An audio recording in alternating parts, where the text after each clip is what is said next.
Merci. Après la pause, nous reprenons notre rencontre avec ce que nous avons appelé un fil rouge spirituel. Ce sera le premier de ces 3 fils rouges de nos journées autour du thème évangélique des béatitudes. Nous avons confié ce temps fort et ces 3 temps forts, non pas à un théologien ou une théologienne comme les autres années, mais à un poète, une poète plutôt, une femme poète d'origine belge et que vous connaissez sans doute de nom, Colette Nismazur. Pour la présenter, peut-être je vous cite juste quelques très beaux titres de ces recueils de poèmes écrits ces dernières années et qui, pour ma part, me font voyager, rêver. La vie à foison, la criée d'aube, la nuit résolue, et enfin, là on est peut-être au cœur de notre sujet aussi d'aujourd'hui, ouvrant sur l'avenir, célébration du quotidien. Colette, je vous laisse la parole. Merci de l'accueil. J'aime beaucoup le thème qui est proposé. Le monde qui nous attend, nous interpelle, nous appelle collectivement et personnellement, comme le Seigneur nous attend de toute éternité, aujourd'hui et pour toujours. Cette fidélité inimaginable pour nous qui sommes distraits, incrédules, changeants. Qui m'appelle ? Ce jour, un jour de plus à vivre, un présent, un cadeau. Le poète Guy Levic nous invite à le prendre en considération. Il dit « Le matin t'est donné, ne le prends pas comme un dû ». Est-ce parce que mes parents sont morts à l'entrée de la trentaine que je reste étonnée d'être encore en vie? Lorsque j'ai doublé le cap de la trentaine, je me suis dit « Je suis toujours là ». Puis maintenant, peut-être que je le triplerai.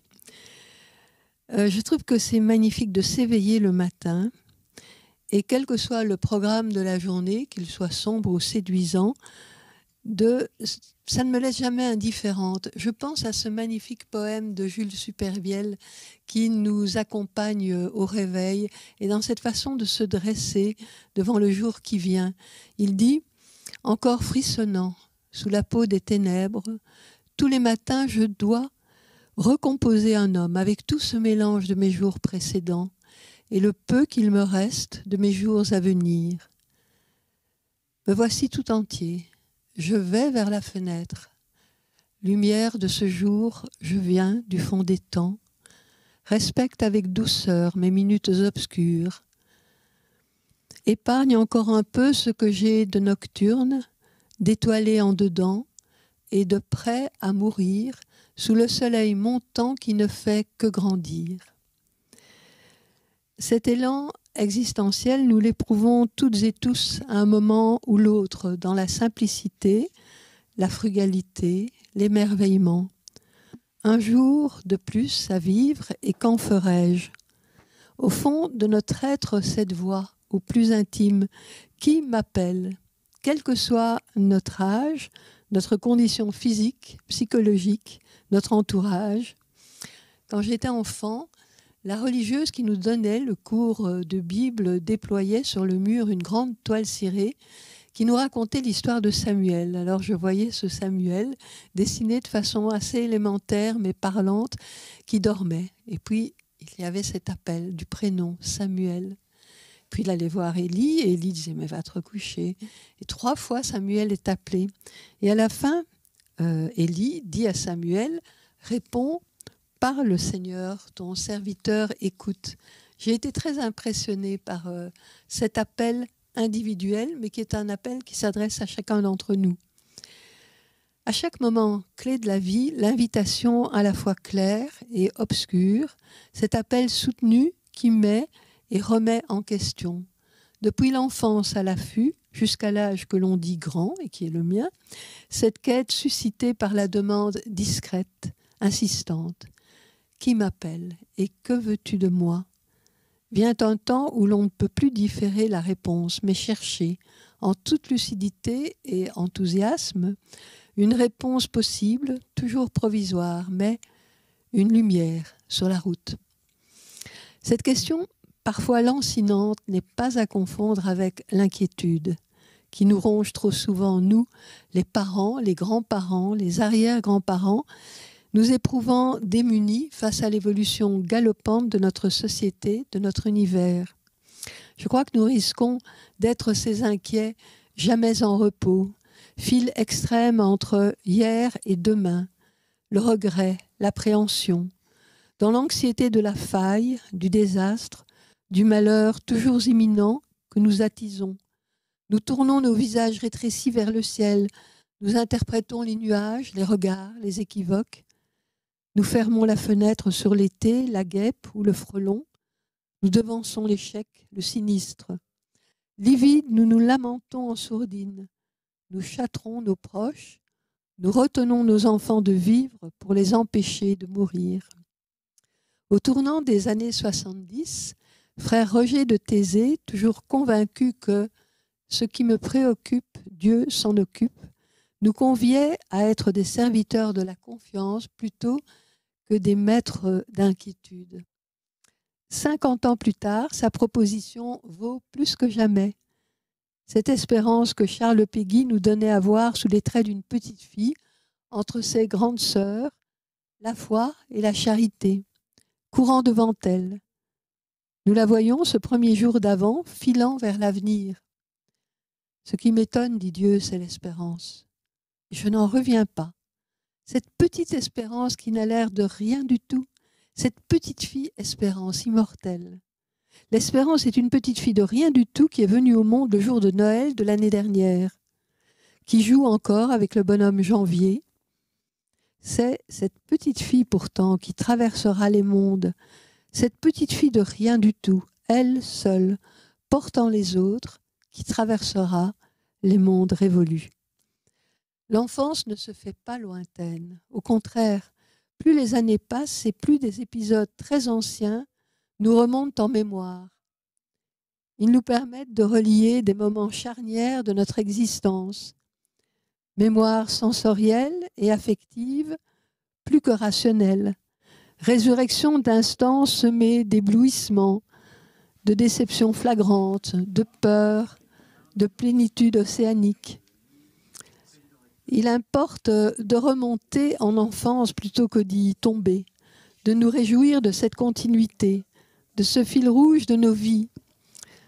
J'observe que ma marraine de 98 ans dévide les chevaux de ses journaux intimes, les revisite et les partage.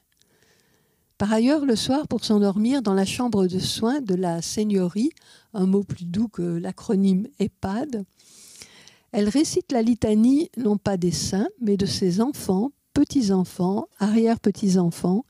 Elle élargit le cercle des proches vers les lointains, englobant par tous les temps, avec le même amour, ceux qui sont déjà sur l'autre rive et ceux qui naviguent encore. Cette mémoire bienheureuse n'exclut en aucune façon les passages à vide, les peurs instinctives. Elle se sait mortelle et fréquente parfois des zones mortifères. La mort la travaille ce matin, la vide, la ténébreuse, la violeuse. Elle ne lui opposera aucune résistance. Laisse s'accomplir en elle la vilaine besogne.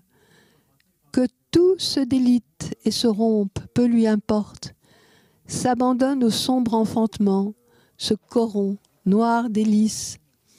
Aveugle, elle va, le cœur gourd, se heurte au mur rétréci, au corps des autres, aux objets hostiles, indifférents. Elle seule se tourmente. Ils reposent tous sur l'oreiller du juste. Si la mort la prenait dans leur sommeil, qui se retournerait? Peut-être nous appartient-il, tout au long de la vie, de pratiquer l'hospitalité. L'hospitalité réelle, concrète, charnelle, aux formes les plus humbles. Peut-être avez-vous vu la très belle exposition de Viviane Mayer, actuellement au Musée du Luxembourg, à Paris.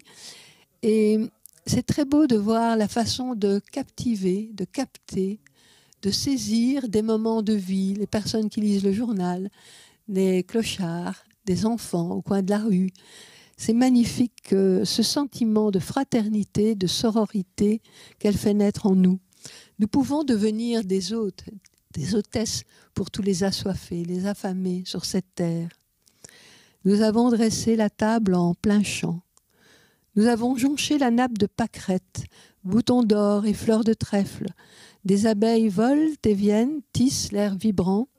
Les errants, les curieux, les affamés convergent vers ce lac brillant parmi les haies de sureau.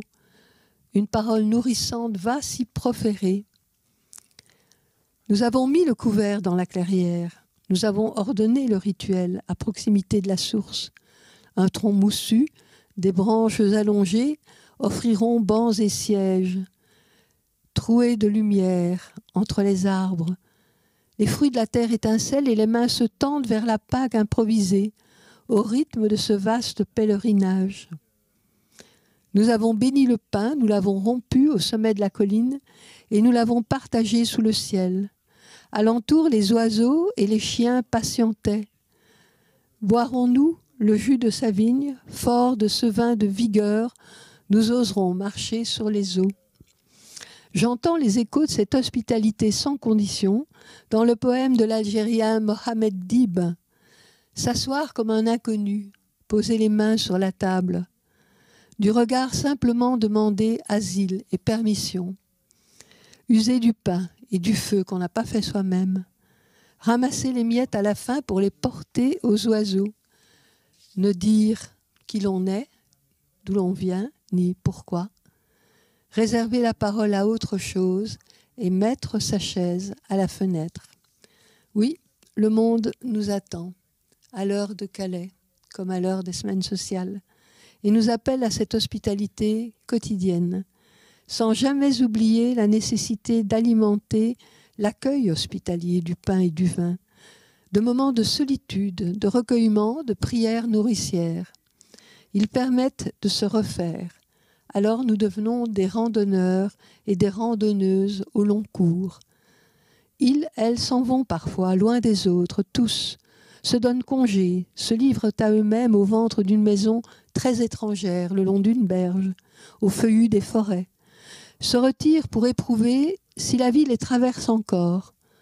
Faut-il émonder, greffer, tailler, table rase. Autour d'eux, autour d'elles, murmures, soupçons, n'en prennent pas ombrage. Qui éclairerait-il s'il n'y voyait plus? Oui, quel que soit l'âge, alterné, allié, solitude et communion, retrait et engagement, action et contemplation.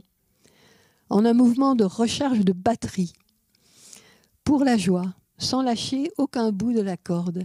Et je laisse le dernier mot à Arthur Rimbaud. J'ai tendu des cordes de clocher à clocher, des guirlandes de fenêtre à fenêtre, des chaînes d'or d'étoile à étoile, et je danse. Alors, osons rêver ensemble un monde désirable dans l'esprit des béatitudes et de la reconnaissance. Le mot béatitude, c'est un peu étonnant parce que ça commence, ça n'a rien à voir avec l'étymologie, hein, mais ça commence par béat. Or, béat, c'est un mot qui, avec le temps, a pris une connotation négative. Ce n'est plus le ravi de la crèche, mais c'est plutôt quelqu'un qui témoigne d'une satisfaction un peu niaise, dit Alain Ray dans son dictionnaire. Et la finale tude nous renvoie plutôt à altitude, à solitude, une sorte de contraste au fond entre un plein matériel du début et l'envol spirituel de la fin du mot. Pour les chrétiens, les béatitudes évoquent le sermon sur la montagne, la cohorte lumineuse des humbles de cœur, des doux, des pacifiques, des souffrants, des affamés, des assoiffés, des impatients de justice, des compatissants, des cœurs purs, persécutés injustement. Comment devenir ce qu'enfant on a rêvé d'être? Une personne vivante, vive, curieuse de tout, généreuse, droite, dans un monde en croissance. J'entends l'offrande lyrique du poète indien Tagore quand il nous dit que seulement je fasse de ma vie une chose simple et droite que tu puisses emplir de ta musique, comme une flûte de roseau. Oui, l'enfance en nous, une source intarissable d'étonnement, de fête d'être au monde. Ces jours d'automne, j'ai salué les couleurs des arbres dans le jardin, le square, les parcs, les bois à proximité, un émerveillement jamais éteint, face à cette lumière tellement plus caressante que celle du plein été qui fatigue les yeux, casse les ombres au lieu de les allonger. Une splendeur fugitive, car déjà s'annonce le dépouillement de l'hiver, et comme le dit un poète belge, Norge, l'hiver c'est la saison où les arbres sont en bois. C'est une épure au fond. Les poètes sont mes compagnons de route, leur vision m'entraîne. Avec elles, avec eux, j'acquiesce à l'honneur de vivre et à l'horreur de vivre. C'est Alexis Léger, Saint John Perse, qui n'a rien d'un saint, qui disait cela, et c'est tellement juste.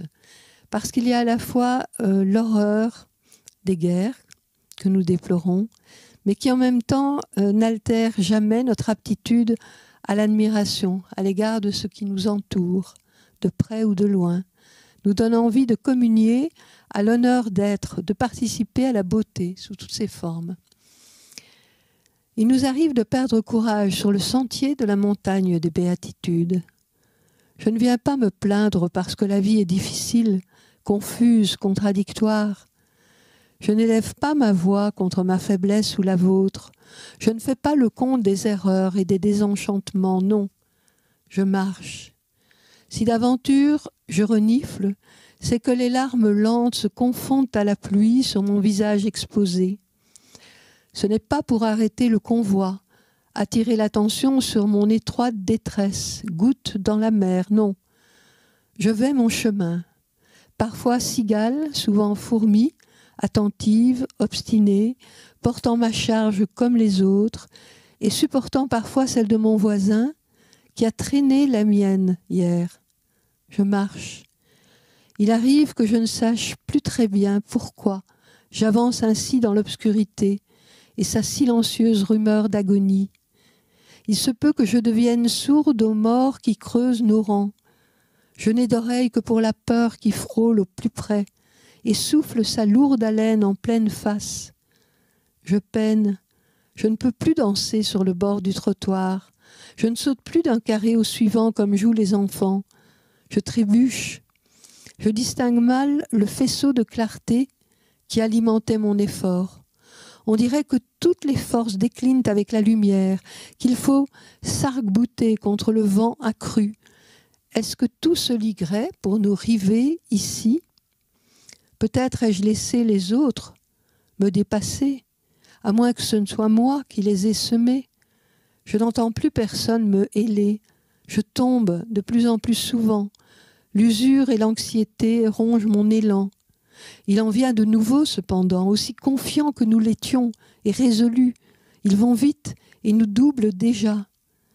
Resterons-nous seuls sur ce pan de terre nue et pas une main pour nous fermer les yeux ? Tu es là, dis, tu marches bien devant moi, invincible et allègre, sûr, très sûr. J'ai cru reconnaître ton pas. Je puis marcher encore. Ne sommes-nous pas appelés à vivre dans la confiance du cœur, engendrée par l'intime certitude que jamais Dieu ne nous oubliera puisque nous sommes inscrits dans la paume de sa main? Cette joie, c'est une joie active qui permet de tomber, de rater, de recommencer, de réussir, de traverser peurs et déserts, obscurité presque totale pour espérer en l'inespéré. Avancer à la manière de l'homme qui marche de Giacometti.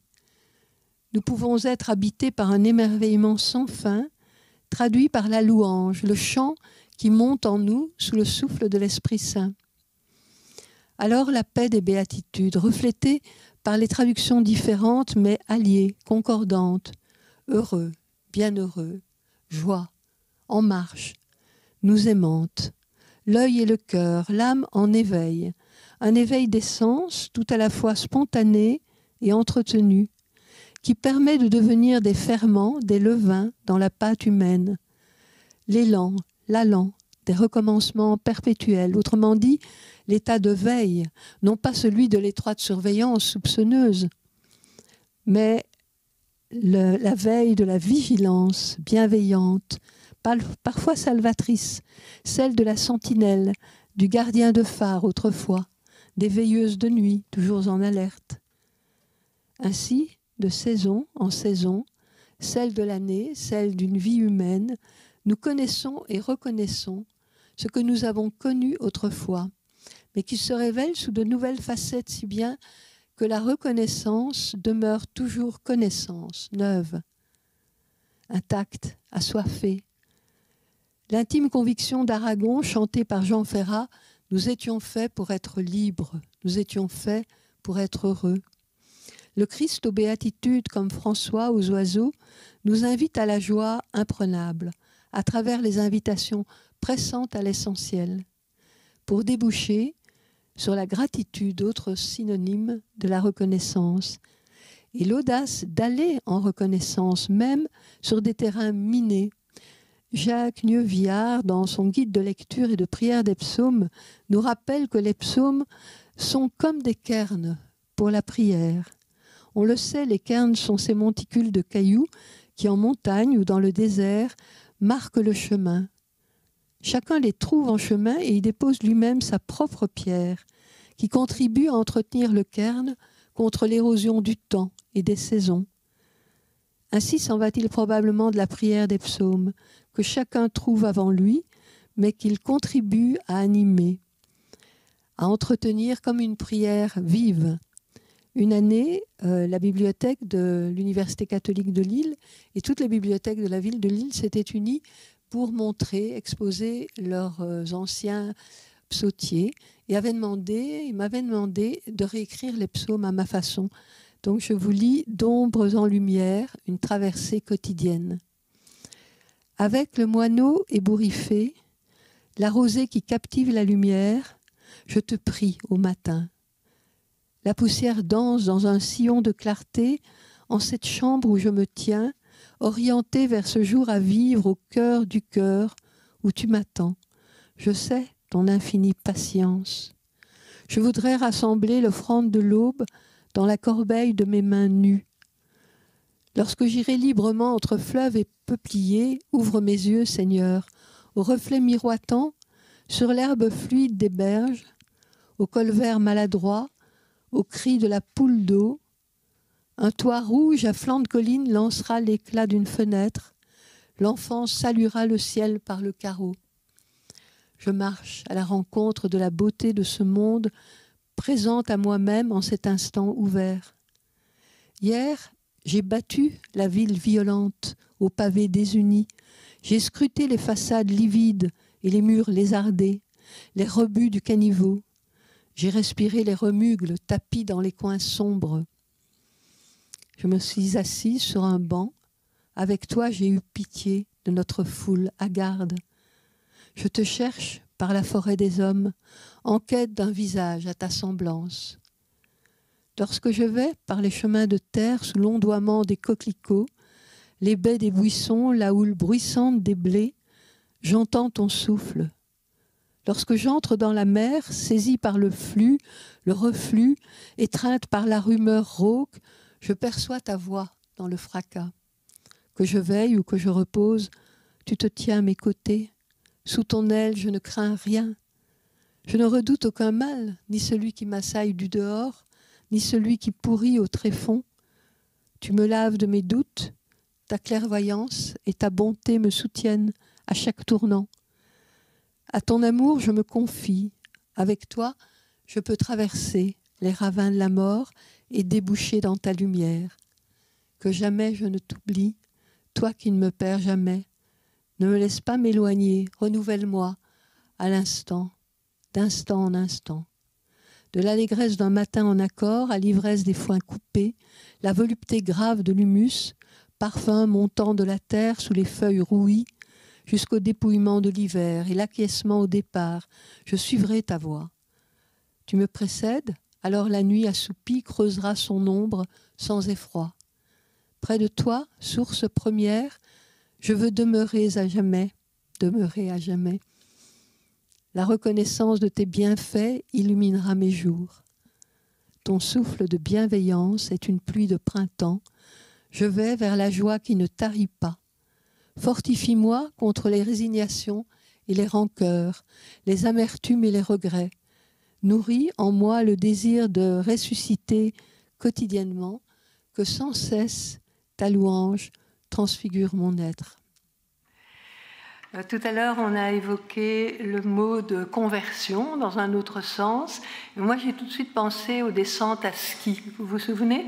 Lorsqu'on est devant une pente verglacée ou bien une impasse, on est obligé d'opérer une conversion, autrement dit, de perdre l'équilibre, de prendre tous les risques pour changer de côté. Peut-être qu'il y a quelque chose d'intéressant à observer dans nos vies. Nos existences ne sont-elles pas jalonnées de conversions géographiques, professionnelles, familiales, religieuses, souvent subies, auxquelles nous avons à nous adapter? Le changement de direction peut étonner, peut choquer l'entourage, mais je pense à ce que nous dit René Char, qui nous a guéris. Impose ta chance, serre ton bonheur et va vers ton risque. À te regarder, ils s'habitueront.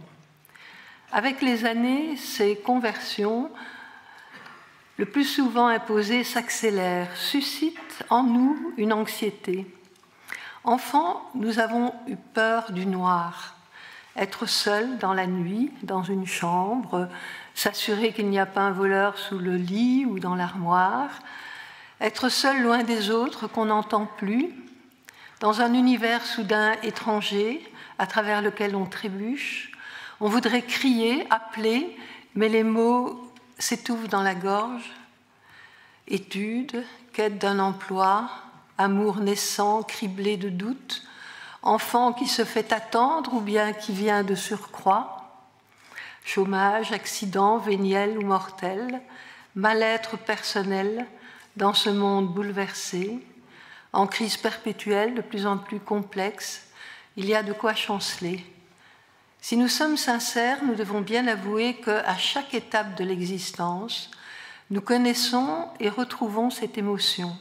Elle peut nous paralyser ou bien au contraire nous stimuler. Je déteste le mot « booster ». Toute ma formation de philologue s'érige contre ce franglais de pacotille. Provoquer un regain d'audace. Peut-être est-ce nécessaire de traverser ces ténèbres, ces angoisses, afin de tenir lucidement, sans planer au-dessus des réalités, sans faire l'économie des déceptions qui rongent, rognent les ailes, risquent d'alourdir l'élan.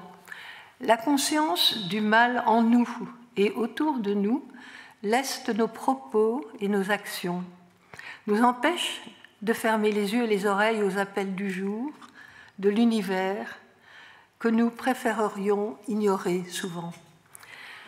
À Thésée, les moines, les jeunes, les moins jeunes, chantent « Dans nos obscurités, allume le feu qui ne s'éteint jamais ». Je pense alors aux pèlerins d'Emmaüs. Il me semble que nous sommes tous et toutes, frères et sœurs, des pèlerins d'Emmaüs. J'aime tellement ces deux hommes, pleins d'espoir déçus, toute espérance éteinte. Heureusement, ils sont deux pour cette épreuve, ce chemin de désillusion. Mais voici qu'un autre les rejoint, s'enquiert de ce qui plombe leurs pas, écoute attentivement. Ils cèdent à leur instance hospitalière, restent avec nous. Le soir tombe. Ce besoin de se serrer les uns contre les autres autour d'une table, dans la clarté, la chaleur d'un gîte, afin d'opposer une résistance aux ombres montantes. Reste avec nous, le soir tombe, c'est à la fois la tombée du jour, mais c'est aussi cette tombée de la lumière de l'espérance. Tu vas, tu avances en vie. Parfois tu te retournes et t'étonnes. Le temps derrière toi, tapis de plus en plus vaste. Tu crois en avoir fini, tu te penses arriver, alors que tu inaugures à chaque aube un chemin inédit. Tu préserves en toi des silhouettes, des paysages. Sans ta mémoire persistante, ils s'effaceraient.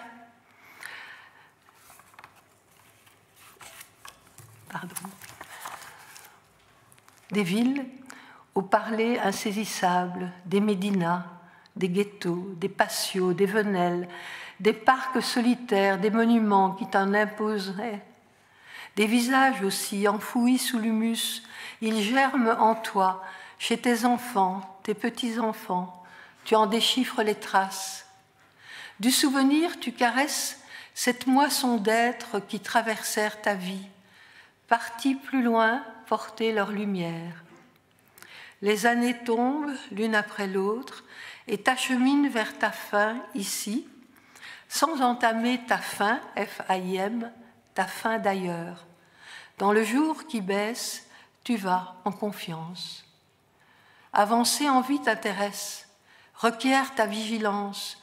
Tu traques le neuf, l'inouï, tu souhaites rester coriace d'un bout à l'autre.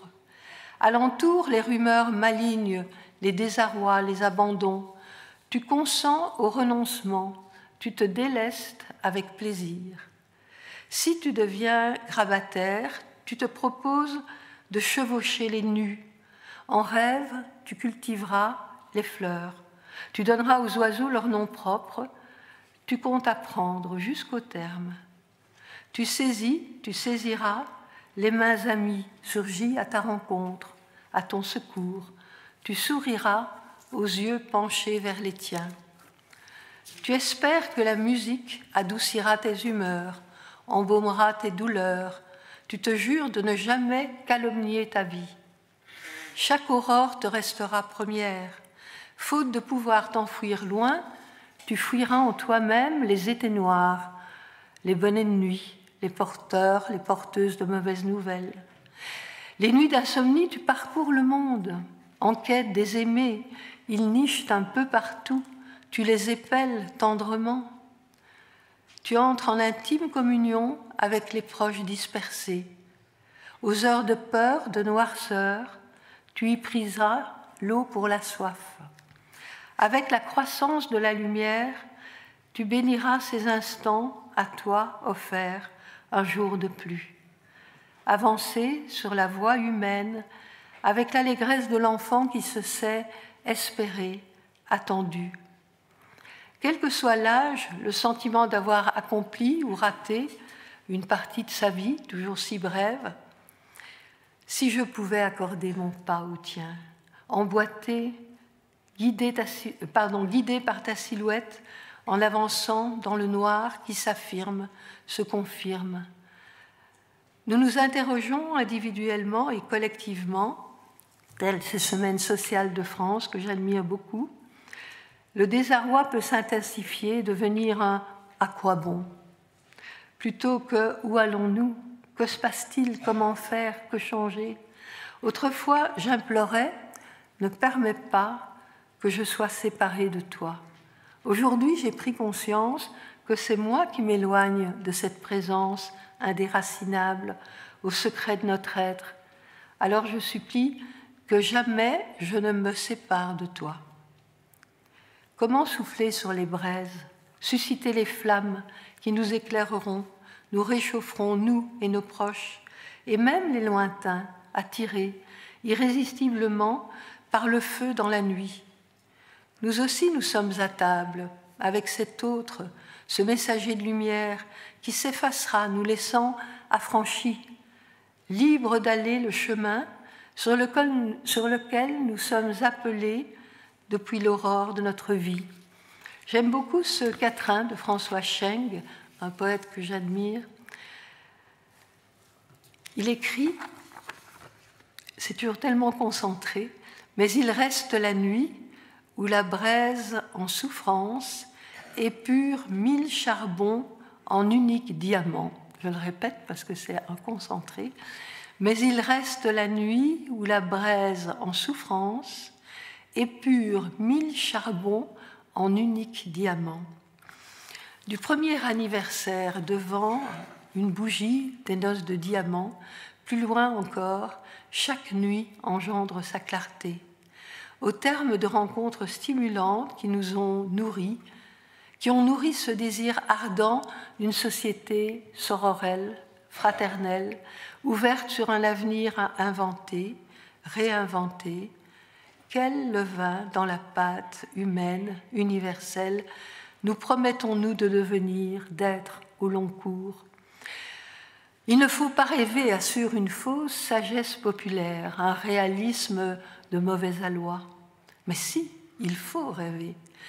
Il faut rêver la vie pour la vivre, en la creusant, en l'élargissant sans cesse, quel que soit l'âge, car l'ardent désir de l'enfance sauvegardé prolonge la lumière. Nous connaissons tous des hommes et des femmes de très grand âge qui sont pour nous des souverains, des souveraines, au beau sens du mot. De l'aube, ils gardent un air de royauté. Si démunis soit-elle, ils portent trace d'anciennes richesses. Comme une cape les immuniserait du mal, du gel. On les aperçoit égarés dans une rue, une gare, un bureau. On les voit pareils à toutes les femmes, tous les hommes. Une fine poussière recouvre déjà leur visage qui fut vif, brillant et malicieux. Un retard dans les gestes, la démarche, les achemine loin du fracas et de la fureur, vers la blessure toujours fraîche des tombes. De l'enfance, ils et elles détiennent un talisman. En cette première semaine de l'Avent, les publicités nous acheminent déjà vers les fêtes de fin d'année, entre guillemets, et nous inaugurons cette aventure de l'Avent, cette sente étroite vers Noël. Et je termine par un bref poème de Noël. Cette nuit de Noël, tu viens à nous, les mains pauvres, non pas vides, mais nues.